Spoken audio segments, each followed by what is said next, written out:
Hey guys, welcome back to the channel. Today, I'm going to be doing something fun for my wife. So she found online a set of stocking hangers that go on your mantle piece. I'll show a picture here on the left-hand side somewhere, maybe in this area. And found that they cost somewhere around like 20 bucks for a set of 2. She wants 4. And I'm the kind of person who, when she's like, hey, these are neat, I know that if I don't immediately find a solution for them, they'll show up in our inbox. So with that in mind, welcome to the channel. My name is John. We're gonna make a weekend project today. When I do things, I oftentimes do them based on cost per use as a way to determine whether or not it was worth the time or money. And in this instance, if they're 40 bucks for a set of these 4 hangers that are made out of like either metal or wood, we'd have to use them for 80 years for me to feel like they were worth what the material cost was for the component itself. I get it. Somebody made them, somebody designed them, etc., etc. But what if I could just cheat and make something that was basically free or really close to free for me with what I have just sitting in the junk in the yard or the garage here, and have her be happy with it? She's relatively easy to please as long as the thing looks good enough. So I already did one. Here's the end result we'll be making today. And we'll be making it out of extra long pegboard hook that I have an entire bag of because somebody was getting rid of them when they were moving from a store to another location for that same store. For whatever reason, they chucked a whole bunch of these. All right, so first things first, I got to peel these things off of 3 more of these. Just wiggle it back and forth a little bit. Should break the weld right off. And there we are. We've got 3 pieces. So we're going to go ahead and clear that label off with a little wire wheel work.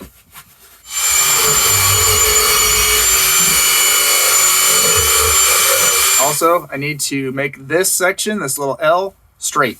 There's no better way for me to do this than just to stick it in the vise, tighten it up, and bend it slowly up to almost straight, like that. And now to completely straighten it out, because we did a pretty good job there, but to completely straighten it out, I'm going to stick it in the vise long ways and just cramp it down, and it should flatten that bar just a little bit. Okay, so that's pretty much as good as I can get this without doing a lot more to it, and I don't really want to spend that much time because then it's not worth it. We're gonna take off that burr in a second, but I'm gonna do the other 2 first. All right, so we've got them all cleaned up and they're nice and roughed up too. Grab myself a good old-fashioned big marker, and I'm going to use this to measure these bend points since this is my template.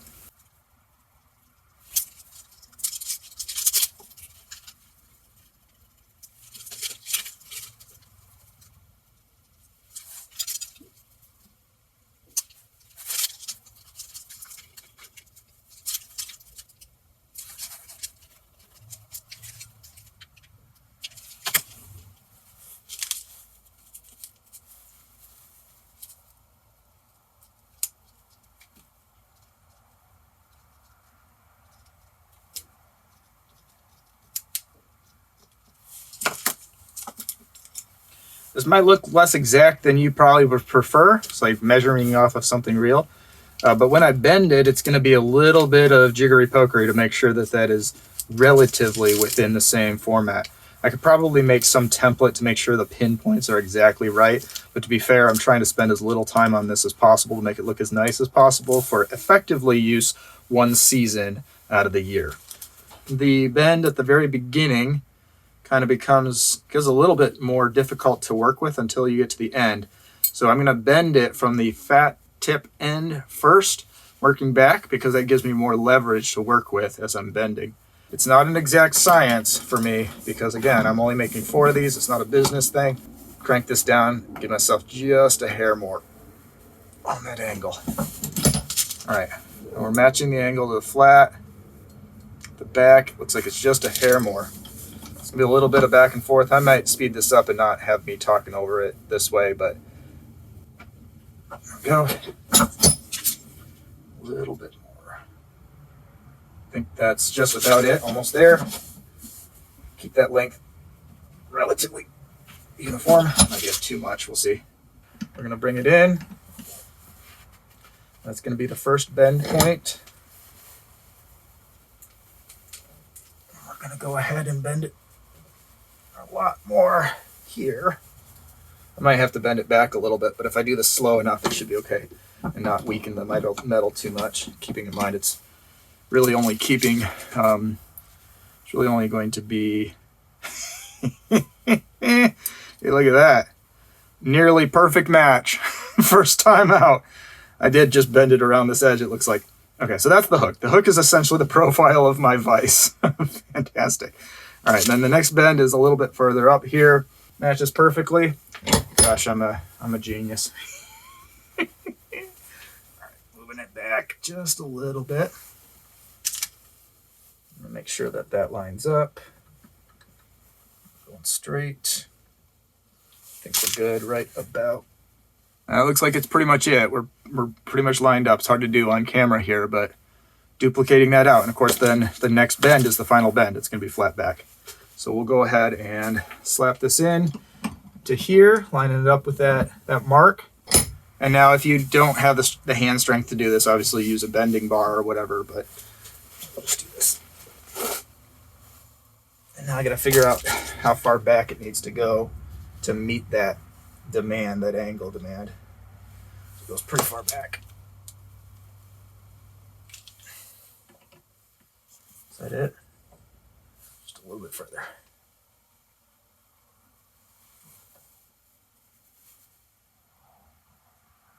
I think that's pretty close. Let's take a look. The angle is correct, but the metal that I just bent is slightly out of kilter. So I have to straighten the hook. See how it's got a little bit of a crook to it? Let's pinch it in, give it a slight twist. Make sure I'm looking at it straight down to make sure that it lines up with the vise. Oh, look at that. Look at that, it's perfect. It's fantastic. Okay, so those marks will work. They all lined up exactly with where they needed to be for that bend. And now I have two identical shaped hooks. Now the goal here is to make the rest of them, and I'll come back to it when I've done so. That is that. We got all four of these bent out. I'm gonna go ahead and clean these up a little bit. Again, probably about 4 or 5 minutes worth of sanding them off again, and then we're gonna get right into painting. Here they are, they're all cleaned up. One of these is made out of a different kind of metal. It's a little bit heavier duty than the other. Not sure why. Gonna go ahead and paint them all anyways. Let's take a look at that. Ta-da! This is my extravagantly expensive and fantastic looking spray booth with a vent. I'm just kidding. I have no spray booth with a vent. I've got a junk put together out of scrap workbench and a piece of paper. So we're gonna go ahead and use that anyways. First up though is this primer. It's Painter's Touch by Rust-Oleum. Has a tight bond for a Topcoat, longest lasting finish, but more specifically says it works on metal. Now I did it over here and it worked pretty good. So we're gonna use this first, let that dry, I think 15, 20 minutes maybe, flip these things over and do it again.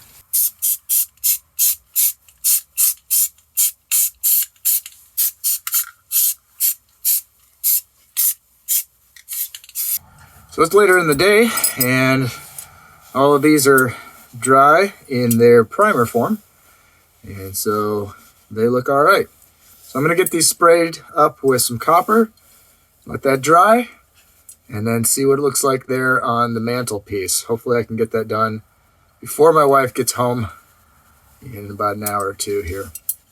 We're gonna be using this. This is the Rust-Oleum metallic finish, rich and shiny, fast drying, etc., etc. Some copper.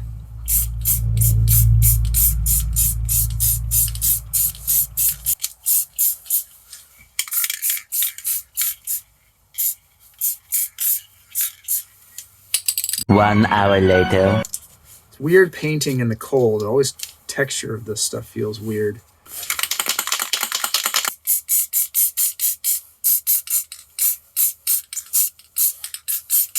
I think I'm going to call it good and see how they fit on the mantle.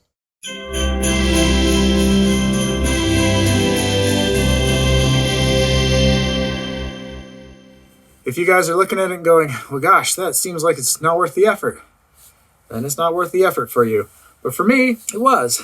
And it also means that we have something now that she looks at and goes, oh, he made something for me. And that's also worth something. If you guys like this project, like and subscribe, and follow along with other weekend projects here on my channel.